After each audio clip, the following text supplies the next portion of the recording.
Meus irmãos, acredito que tenham boas notícias. No livro do Apocalipse, João faz referência a um evangelho que é trazido por um anjo.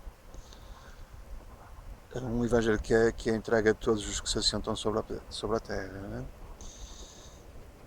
E há aí um grande mistério. E pessoalmente acredito que esse evangelho já foi entregue.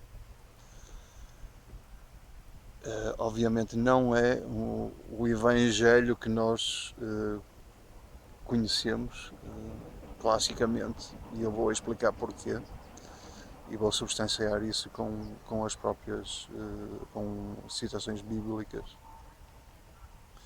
para mostrar que é um outro evangelho que estaria no profetizado. Não é? Eu vou ler aqui a passagem do livro do Apocalipse 14, versículo 6, que faz a referência a esse evangelho. Não é?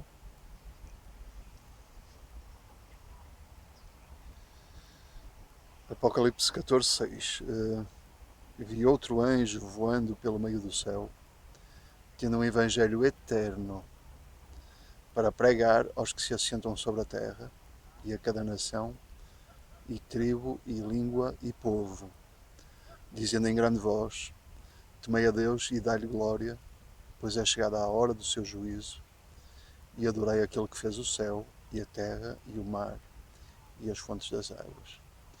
Ou seja, este é um evangelho que, por esta profecia de João, ele é entregue algum tempo antes do dia do juízo. Okay? Nós, obviamente, sabemos que o dia do juízo ainda não chegou.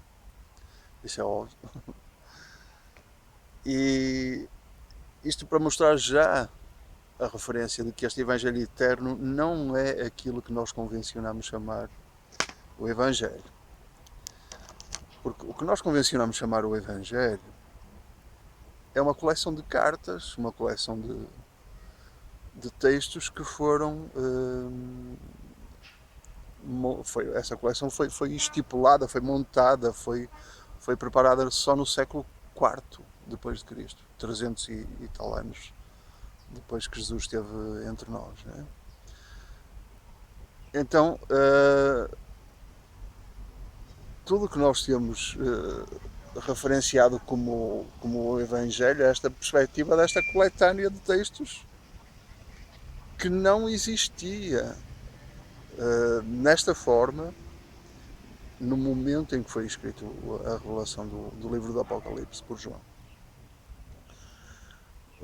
Há quem diga que a revelação do livro do Apocalipse foi na década de 90, isso é o convencionalmente estipulado que foi na década de 90 da nossa era, talvez em 96 depois de Cristo, que João escreveu o livro do Apocalipse.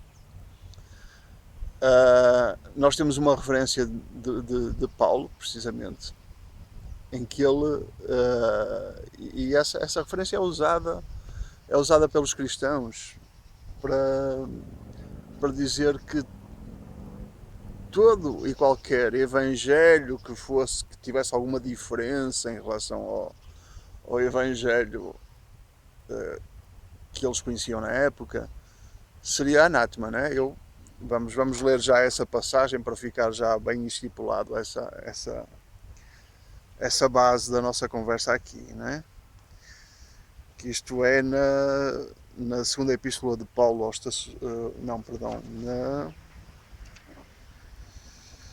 na epístola de Paulo aos Gálatas, em que ele diz assim,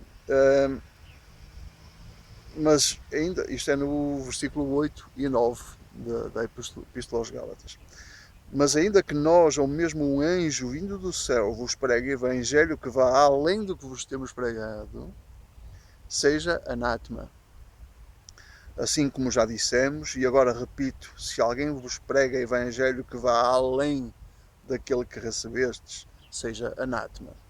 Ora bem, o mundo cristão, os cristãos têm entendido esta frase, esta declaração de Paulo em Gálatas, como se referindo ao Novo Testamento. E isso está totalmente incorreto, porque, como eu disse no início desta conversa, o Novo Testamento só existe a partir do século IV depois de Cristo. Estas palavras de Paulo, muito provavelmente, pelos registros arqueológicos que existem, convencionou-se que terá acontecido talvez em torno do ano 60 depois de Cristo. Mais década, menos década, 55, 60, qualquer coisa em volta disso, não é?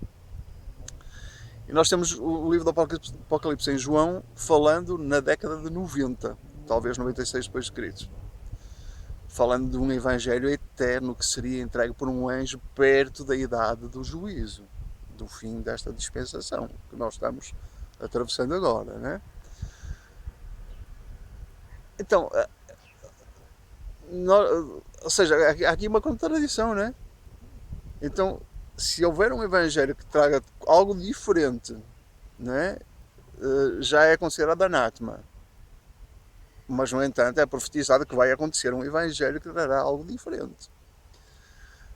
Enquanto isso, é necessário também entender o que é que quer dizer evangelho. Evangelho quer simplesmente dizer boa nova. É esse o significado da palavra evangelho. Que são as boas notícias. E essencialmente são as boas notícias que Jesus trouxe. Ok? Quando Paulo em Gálatas fala que seja anátema, que seja considerado blasfémia, que seja considerado algo contra o plano de Deus, um evangelho diferente do que ele tem pregado, ele depois em Gálatas ele fica aprofundando qual é o aspecto ao qual ele se está referindo. E rigorosamente não é ao que nós convencionamos chamar de Novo Testamento, porque ele não existia na época, só existiu a partir do século IV. Que fique bem claro, já falei isto 3 vezes, tem que ficar bem claro essa situação. Então, o que Paulo está se referindo em Gálatas, ele começa a aprofundar a questão. E qual é o ponto que ele diz que não pode ser contrariado a essa boa nova, esse evangelho? É o ponto de que nós não somos salvos pelas obras, mas sim pela fé. Porque essa é uma grande revelação que Jesus traz. É uma grande mudança nos princípios da relação com Deus que Jesus traz. Da relação de nós, filhos de Deus, com o nosso Pai eterno, o nosso Pai perfeito. As grandes revelações que Jesus traz é a revelação de que nós somos filhos de Deus, né? Essa é a grande revelação, e a outra grande revelação é a questão de que nós não somos salvos pelas obras. Não adianta tudo o que nós fizermos, tudo o que nós possamos fazer de mais maravilhoso a partir de nós, a partir da nossa humanidade, as coisas mais gloriosas, mais maravilhosas, o maior bem ao próximo que nós possamos fazer, inclusive, não é isso que nos vai salvar. Porque é bem claro, porque a perfeição para alcançar o Pai é de tal ordem que não adianta, nós nunca vamos ser merecedores. Portanto, qual é o princípio de sermos salvos, de um conceito de sermos salvos por obras? É um princípio de mérito, ok? De que teríamos que ser merecedores da salvação, da ressurreição, de sermos ressuscitados, de sermos salvos, teríamos que ser merecedores pelas nossas obras, pelas nossas ações. Não adianta, ok? Qualquer coisa que nós possamos fazer, nunca vamos alcançar o grau de perfeição necessário, o grau de obras necessário para conquistar o paraíso, para conquistar a salvação. Não adianta. Então, isso é bem claro. E é isso que Paulo fica falando em profundidade. É essa a essência. Esse é o evangelho que não pode ser contrariado. Qualquer coisa fora disso é anátema. Ou seja, todos aqueles princípios de outras religiões, como o judaísmo, o islamismo, que eles fundamentam de que é nas obras que se é salvo, principalmente o islamismo. Então, o islamismo fundamenta a salvação nas obras. Não vou entrar agora na exploração desse aspecto do islamismo, mas é um princípio totalmente diferente. Para o cristão é claro, não adianta o que possamos fazer. Nós sermos salvos pela fé pela fé que temos no Pai Divino, pela fé que temos no amor dele, pela fé em Jesus, porque é por intermédio de Jesus que tomamos conhecimento desse princípio essencial. Não é? Então, esse Evangelho eterno que depois é referido no livro do Apocalipse, por João, ele com certeza que não vai não vai contrariar esse princípio de que é pela fé que somos salvos. Bem pelo contrário, irá reafirmar isso. Mas irá ser um Evangelho eterno porque irá tornar claras coisas que com a Bíblia não estão ainda claras. A Bíblia tem muita mistura, não é? Tem muita mistura de elementos humanos e não é preciso ser nenhum adivinho para ver onde é que está essas coisas. Tudo o que entra em contradição com o que Jesus exemplificou pela sua própria vida, o seu amor, o seu sacrifício, a sua entrega, a sua bondade, tudo o que nas Escrituras esteja, tudo que naquele grande compêndio que é o Antigo Testamento, mais o Novo Testamento, que esteja em contradição com isso que Jesus mostrou, é de ordem humana. Temos que ser sinceros, há que enfrentar a coisa diretamente, chegou a hora, não vale a pena ficar a contrariar o que é óbvio, né? Então a Bíblia tem algumas misturas, mas isso é uma longa discussão que é melhor deixar para outras, para outras conversas.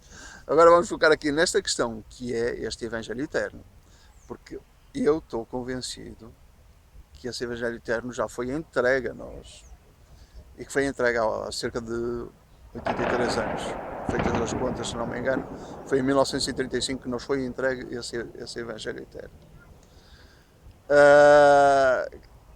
Que não será eterno no sentido de que será a última revelação, não, porque Deus tem essa forma de funcionar com a humanidade. Ele sempre vai fazendo crescer as suas revelações. É esse processo que nós assistimos na própria Bíblia. Há um crescimento da revelação. Não há um fechamento. Até o próprio Jesus, de certa maneira, disse que não haveria um fechamento.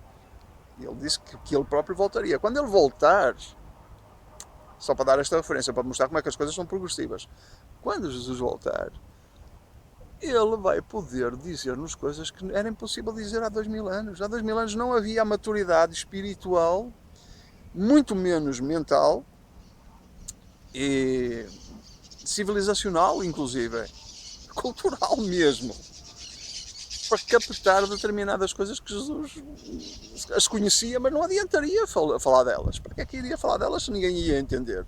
Já quase que não houve uma compreensão do que ele falou há 2000 anos, foi dificílimo as pessoas entenderem e muita coisa não foi entendida, ok? Isso também implica em outras conversas que podemos ter posteriormente, não é? Mas pelo menos tínhamos consciência agora desta noção de que as revelações do Pai Divino são progressivas.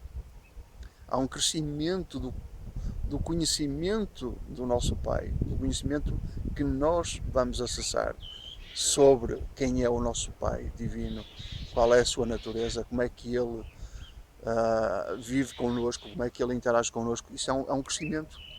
Jesus marca uma clara evolução nesse processo.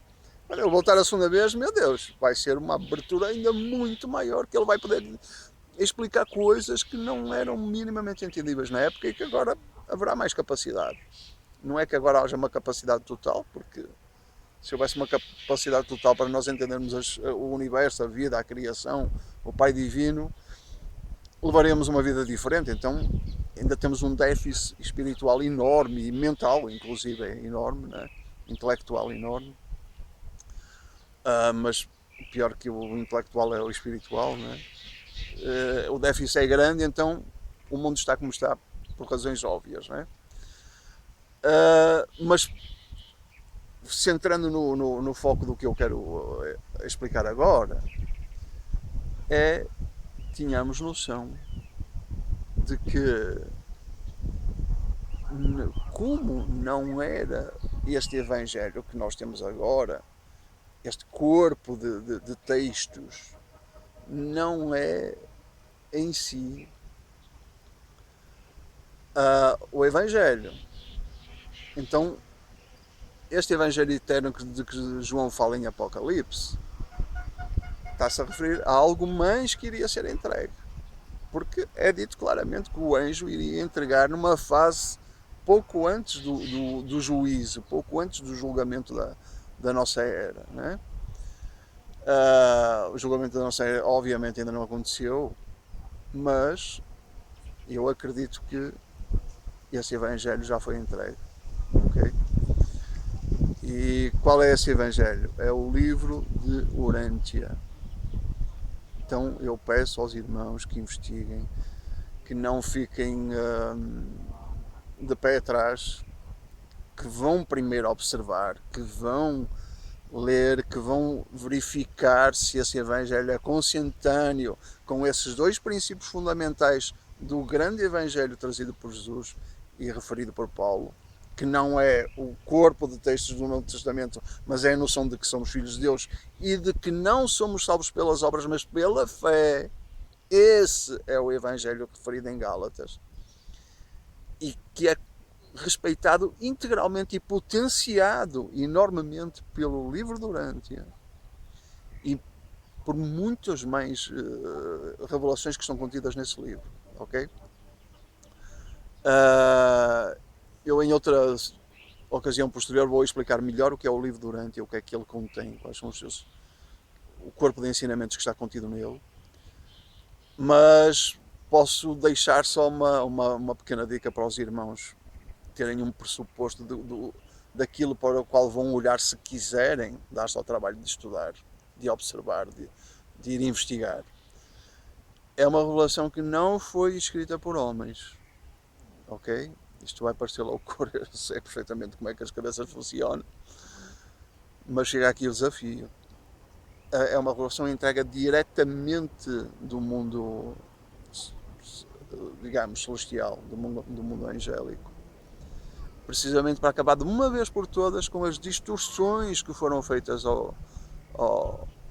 à mensagem de Jesus, à religião de Jesus, e repõe o que é realmente a revelação de Jesus. Tenta levar os homens para uma compreensão de que não devemos focar numa religião sobre Jesus, mas de saber qual era a religião de Jesus. Qual é a religião que ele acreditava? Qual era a fé de Jesus? Para que nós finalmente entremos na passada, no caminho que o próprio Jesus queria que nós entrássemos. É uma revelação de 2097 páginas, letra pequena.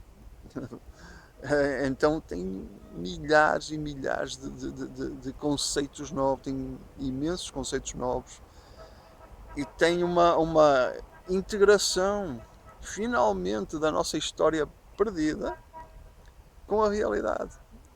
Tem a revelação de qual é o plano de Deus para nós, tem a revelação de qual é a religião de Jesus, o que é que Jesus viveu, tem as afirmações de Jesus, as declarações de Jesus, registadas por seres celestiais que foram testemunhas diretas dos acontecimentos e que eles ainda estão aqui connosco, não vivendo no plano humano, mas num plano acima do humano, mas porque eles são os nossos coordenadores, eles são os nossos supervisores, eles são os nossos auxiliadores, as entidades celestiais, como sempre foram ao longo do tempo. Foram anjos que foram entregar as profecias aos profetas que estão as profecias bíblicas, foram anjos que foram entregar aos profetas. Às vezes foi sonho, outras vezes foram anjos que foram entregar. A João, o livro do Apocalipse foi entregue por um anjo, por incumbência do próprio Jesus, para que esse anjo fosse revelar a João. Em Daniel é um anjo, é o próprio Gabriel, um anjo elevadíssimo, que até no próprio livro Durante é explicado quem é Gabriel. No livro Durante é explicado quem é Melquisedeque, que não era um ser humano comum, mas sim alguém que veio de planos celestiais. Ele não tinha, é dito na Bíblia que ele não tinha genealogia, não tinha pai nem mãe. Porquê? Porque ele se materializou aqui. Tudo isto são conceitos que vão parecer loucos para quem está a ouvir pela primeira vez, mas investiguem. Eu vou terminar esta pequena conversa com uma afirmação de Paulo que mostra como é que nós temos a obrigação de avaliar, de estudar as coisas. Né? Vamos ver aqui. Paulo em 1 Tessalonicenses, 1 Tessalonicenses, no capítulo 5, versículo 19, 20, 21, diz assim: Não apagueis o espírito, não desprezeis as profecias, julgai todas as coisas, retende o que é bom. Então, meus queridos irmãos, não digam não sem saberem aquilo a que estão a dizer não. Que Deus os abençoe, que o Pai Divino os ilumina a todos nós. E ficamos felizes porque a hora se aproxima, a hora da nossa redenção. Não a redenção individual, porque essa redenção individual é feita no dia a dia. Todos têm possibilidade de entrar nesse reino da salvação pela graça de Deus, pela fé. Mas globalmente, o livro do Apocalipse está a referir a um fenómeno global e o livro do Orante agora vem para servir não só o individual, para que cada indivíduo fique com clareza do que é a realidade da vida com Deus, mas para mudar o global. Então, meus queridos, por favor, investiguem o livro do Orante, leiam, estudem, aprofundem. E que Deus os abençoe e ilumine nessa pesquisa. Amém.